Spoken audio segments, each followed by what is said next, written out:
Alrighty, well let's check out this tamale right here. So we're going to be doing composition of functions. Composition of functions. Let's just look at the definition here and then we'll look at this example. So if f and g are functions, then the composition or the composite function or the composition of of g and f is defined by this.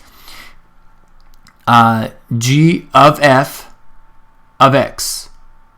That's how you say this. G of f of x. Or that's the same thing as saying g of f of x.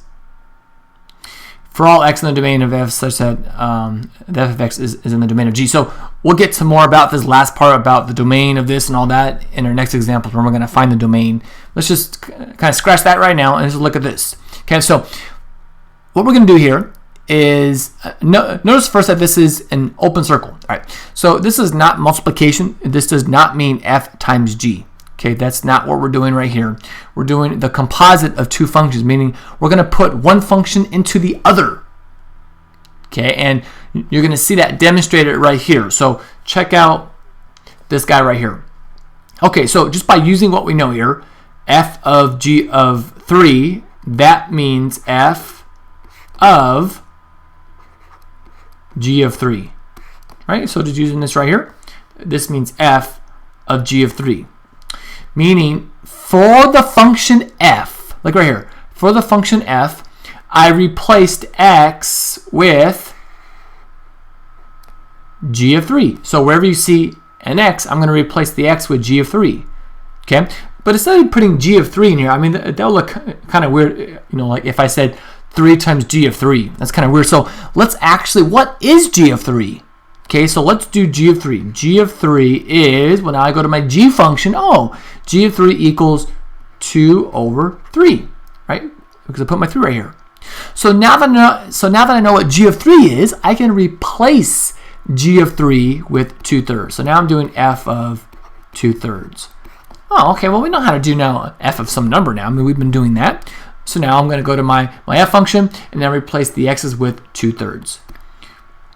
So f of 2/3 is 3 times 2/3 plus 2. Okay, all I did here was I did 3 times 2/3 plus 2. All right, notice that the x's cancel out, and then I do 2 plus 2, which is just 4.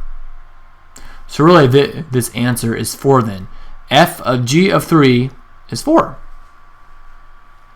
All right, well, what if we do the other way around? What if we do g of f of 3? Okay, so here we did f of g of 3. Now we're going to do g of f of 3. I wonder if they're the same answer. Well, let's go and find out here. So f or g of f of 3 is the same thing as saying g of f of 3. Now, what is f of 3? Well, let's do that first. Well, f of 3 is, so I'm going to replace 3 here. 3 times 3 plus 2, and that's just going to be 11. So f of 3 is 11, which means I'm going to replace now this, so now that's going to be g of 11 then, okay, because I'm replacing f of 3 with 11, because 11 is f of 3. So now we do g of 11, and so that means I get 2 over 11. Right, because you just do 2 over this. Let's see here. Is 2 over 11 the same as 4? No, not even close. So they're not the same. When you do composite functions, if you reverse them, they will not give you the same answer. We just, one example is plenty to say that it's not always going to be true. Now, I mean, there could be some exceptions where it is true at times, but not the case for all the time.